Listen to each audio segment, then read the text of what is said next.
Você já ouviu falar em inteligência hormonal? O funcionamento do nosso corpo também interfere no nosso comportamento. Oi, eu sou a Cláudia Cotes, terapeuta da fala, e este é o primeiro episódio da 9ª temporada do Pode Valorizar. Desta vez, junto com a fonoaudióloga Ana Leia Berenstein, nós vamos conversar com o médico Eli Berenstein. O Pode Valorizar dessa temporada começa com um assunto super importante. A gente gosta muito de valorizar a inteligência. E a inteligência hormonal é super importante nas nossas vidas. Para falar sobre isso, ninguém mais do que um médico especialista nessa área, que é uma honra receber você. Eli, gostaria que você se apresentasse. Bem, eu sou médico, ginecologista, homeopata e na minha trajetória estudei sexualidade humana e psicossomática. Disto me levou para conflitos entre a ciência e a mulher e caminhei por um caminho chamado feminologia, que seria a área da ginecologia que estuda a relação da mulher com a ciência médica e seus interesses e seus encontros. Eli, vamos destacar que você é um ser humano incrível. Isso é importante todo mundo saber.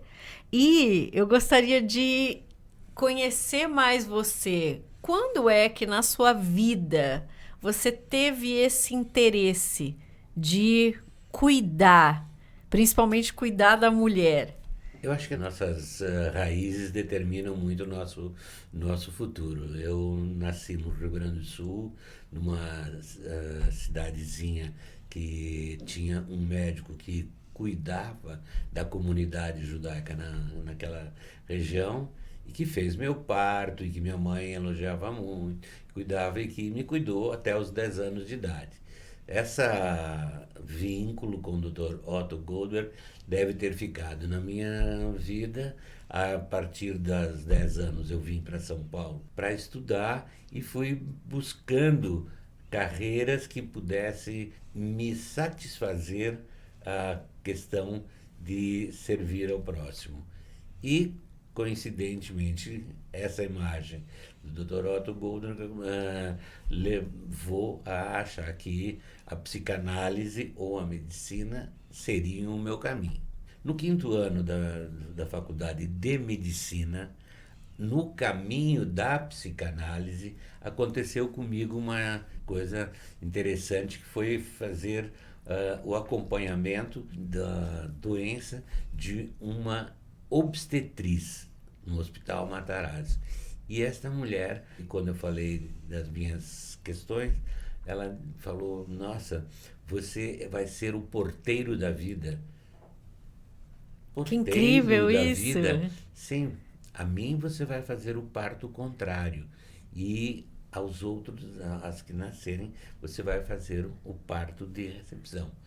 E eu acho que o parteiro e porteiro da vida devia receber quem vem com o mesmo carinho que se despede de quem vai. Vai legal, você vai encontrar coisas boas lá. Vem legal, você vai encontrar coisas boas aqui. E essa arte do partejar acabou ficando em mim, me caminhando para a ginecologia e dentro da ginecologia a psicossomática feminina. Muito legal. Junto comigo está a Ana Leia, que vai fazer a primeira pergunta, o primeiro direcionamento sobre a inteligência hormonal. Então, é muito bom estar aqui com vocês, especialmente falando desse assunto, inteligência hormonal da mulher, não é? A qual eu estou intimamente interessada e ligada, enfim, todas nós, não é, Cláudia? Sim, quero aprender. Enfim, neste panorama e neste momento em que vivemos, essa inteligência hormonal que nós mulheres possuímos e que nós muitas vezes nem nos damos conta que ela existe.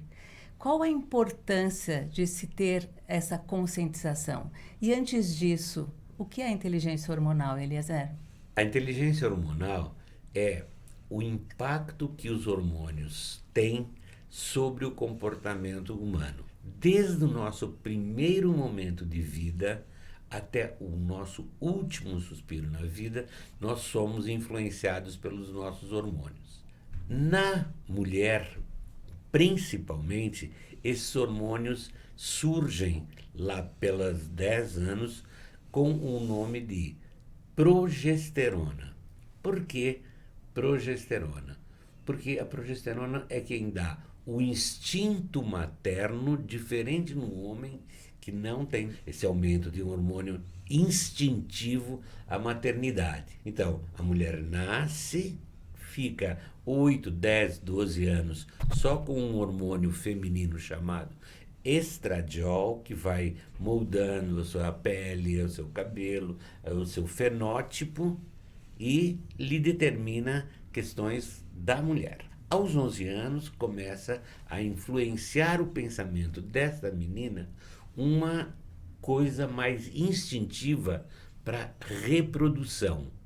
Ela entende que veio a menstruação, essa menstruação é cíclica, ela está relacionada com o gestar, aprende que no meio entre uma menstruação e outra ela está fértil, e quando chega lá pelos 17, 18 anos, onde esta menina chega no seu apogeu do estrógeno e da progesterona, ela criou uma comunicação não só interna do estrógeno e da progesterona, quanto vingou esses dois hormônios na liberação de ferormônios.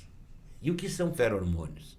Ferormônios são o que mantém a natureza reprodutiva. Toda fêmea que entra no cio, no meio do seu ciclo, ela libera ferormônios. Se ela for uma fêmea animal, a 1 quilômetro o macho sente que essa fêmea está no cio e vem buscá-la. É o que mantém a reprodução animal. É esse hormônio interno que ela libera pelos genitais.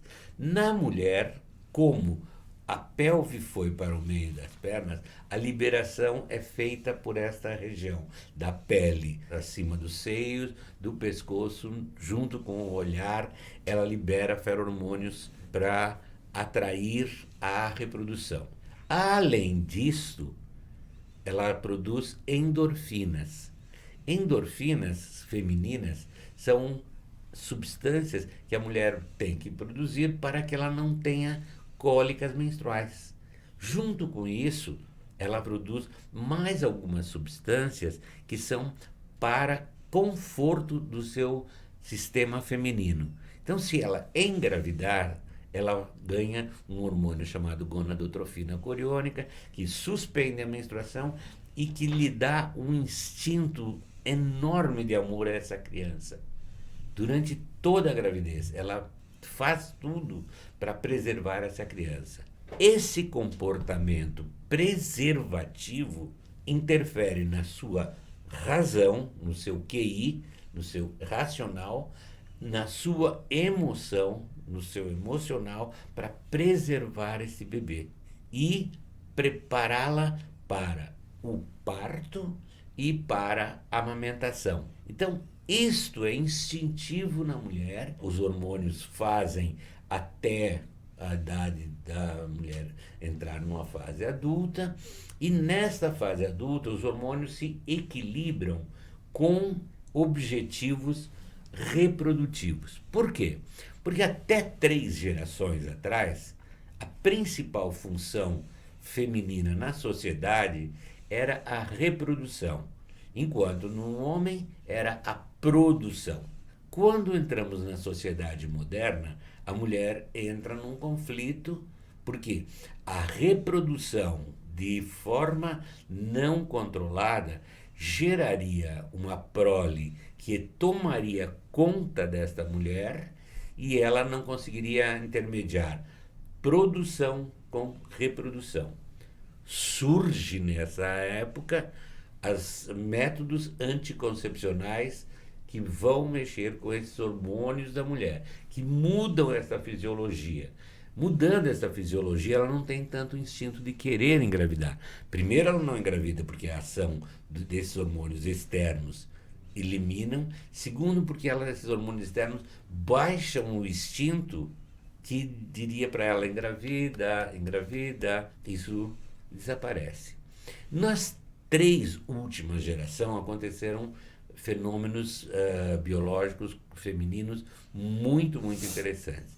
A menstruação a cada geração está vindo 1 ano mais cedo e a menopausa, ou seja, a ausência de menstruação e a infertilidade estão acontecendo alguns anos mais tarde.